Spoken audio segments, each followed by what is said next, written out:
Olá, meu amigo e minha amiga, seja muito bem-vindo a mais um vídeo aqui do nosso canal. Hoje é dia 15 de janeiro, domingão.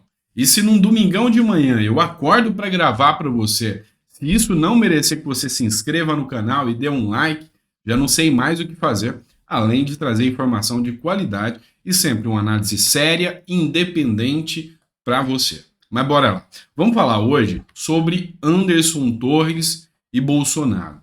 Houveram novos desdobramentos do caso Anderson Torres e é isso que eu quero trazer aqui para você. Ele encontra-se preso. Ontem teve audiência de custódia do Anderson Torres. Eu vou te explicar um pouco mais sobre isso. A audiência de custódia é quando a pessoa que é presa ela tem direito de se manifestar e conversar com o juiz para falar se a prisão foi legal, se não foi legal, se houve algum abuso por parte da autoridade policial. E ontem, Anderson Torres teve direito a essa audiência. Essa matéria aqui é do Notícias UOL. A audiência de custódia do ex-ministro da Justiça e ex-secretário de Segurança Pública, Anderson Torres, foi concluída na tarde de sábado, tá? Ontem. Ele seguirá preso, foi o que apurou o Ministério Público Federal e defendeu a continuidade da prisão. Ou seja, o próprio Ministério Público Federal defendeu a continuidade da prisão do Anderson Torres. Ou seja, a gente mostra aqui que o Ministério Público ele tem uma convicção que Anderson Torres ainda pode ser um risco, tá? Sobre tudo o que está acontecendo em relação aos atos de Brasília, em relação, inclusive, às investigações, é uma previsão do Ministério Público. Só que, ainda dentro desse assunto, a gente tem que trazer alguns pontos para vocês. Até onde vai a questão das fake news? Até onde essa liberdade pode ser exercida pela mídia?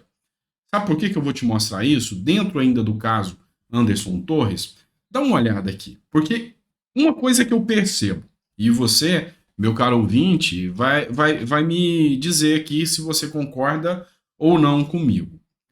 Muitas das decisões tomadas hoje pelos órgãos públicos baseiam-se, tomam como reflexo as matérias que são dispostas na mídia. Servem como verdadeiras provas irrefutáveis e incontestáveis daquilo que está acontecendo. E essa matéria publicada no UOL, tá?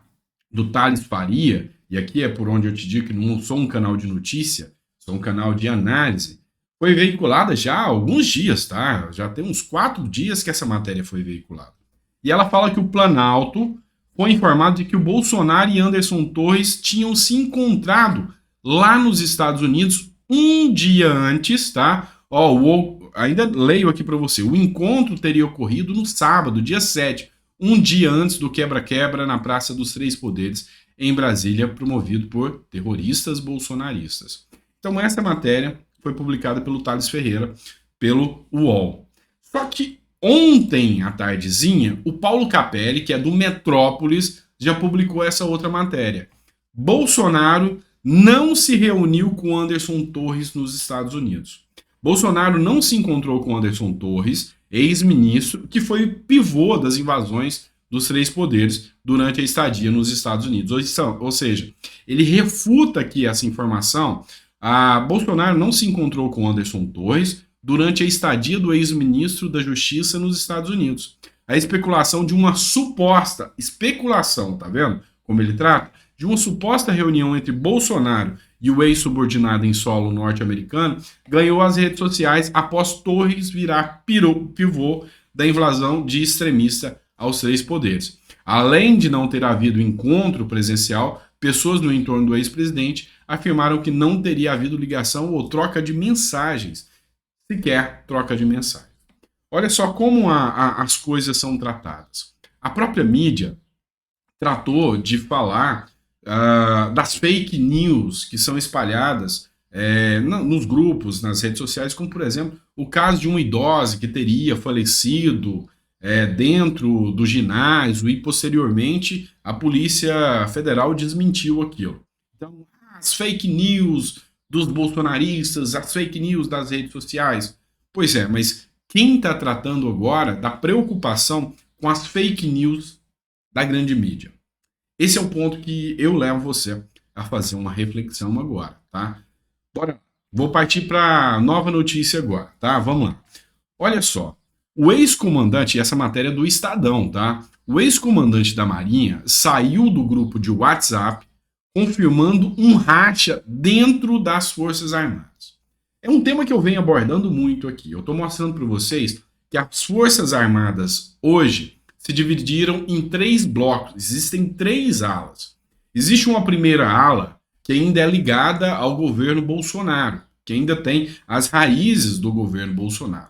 Mas ela se enfraqueceu muito e diminuiu muito, principalmente depois dos atos que aconteceram no domingo, porque ninguém quer se associar a esse tipo de movimento que realmente tomou uma proporção mais violenta. Lógico, existem vídeos demonstrando que tiveram infiltrados, isso tá lá na internet, não sou eu que estou inventando. Mas também tiveram aqueles, como por exemplo aquela moça que foi presa, que são extremistas. E esse tipo de gente aí realmente enfraquece a qualquer possibilidade de relação dos militares com esse público. Então existe o público que, dentro dos militares, que ainda tem raízes no bolsonarismo. Também existe uma outra ala que não quer Lula mesmo assim, que tem ranço, que tem ojeriza da ideia de Lula governar o país, mas também não quer Bolsonaro. Então essa segunda ala trabalha em uma segunda via. Como eu disse ontem, informações vazaram, inclusive foi uma matéria do Estadão também, que poderiam estar articulando aí, vendo já uma possibilidade para 2026, inclusive falam sobre o juiz Sérgio Moro, tá? Como a terceira via, e não mais agora a terceira via, uma via possível para discussão em 2026.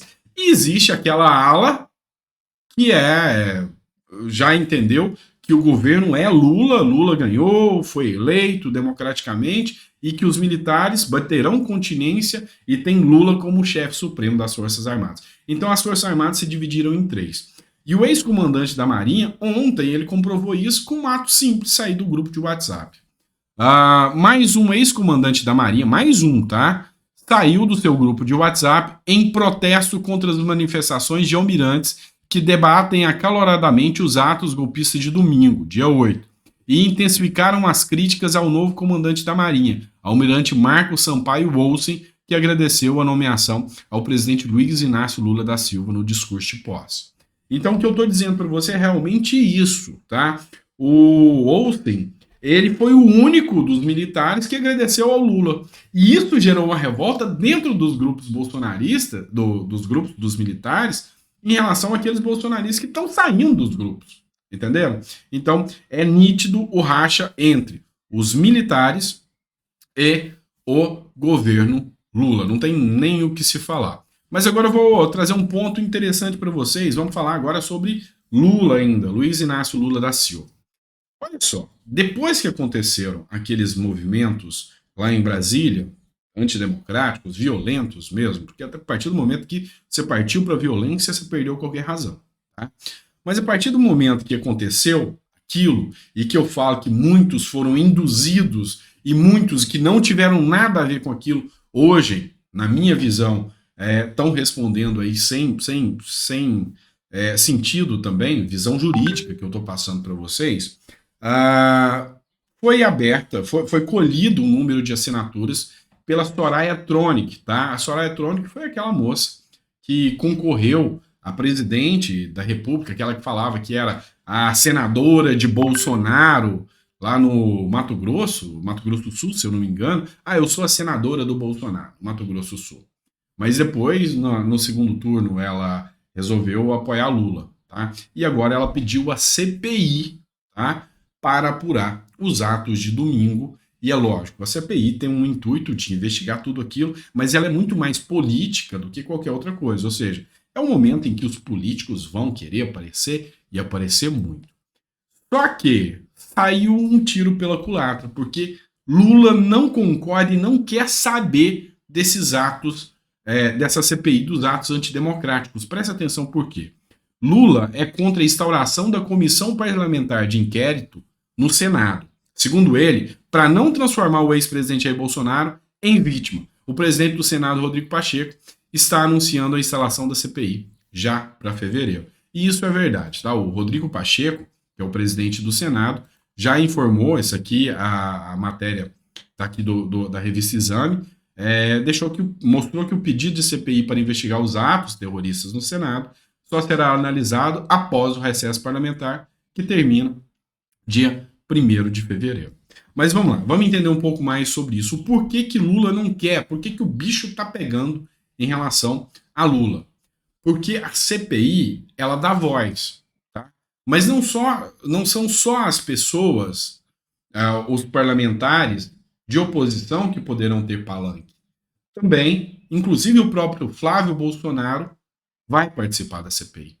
E lá na CPI, o discurso vai ser de mostrar que Bolsonaro foi perseguido e de que ele não teve nada a ver com Torres. Matérias como essa que eu falei, que ele não trocou mensagem com Torres e que ele não se encontrou com Torres, serão usadas. Ou seja, ali é a hora também da oposição, que é o Bolsonaro hoje, né, a base bolsonarista hoje, a oposição ao Lula, também da oposição mostrar as irregularidades que foram feitas durante esse momento. E isso está causando temor ao Lula, porque ele sabe que ainda tem uma base nacional do povo que ainda apoia Bolsonaro. O Lula não foi eleito com ampla maioria, com grande maioria do povo brasileiro adorando. Ainda tem uma grande parte que não quer saber do Lula.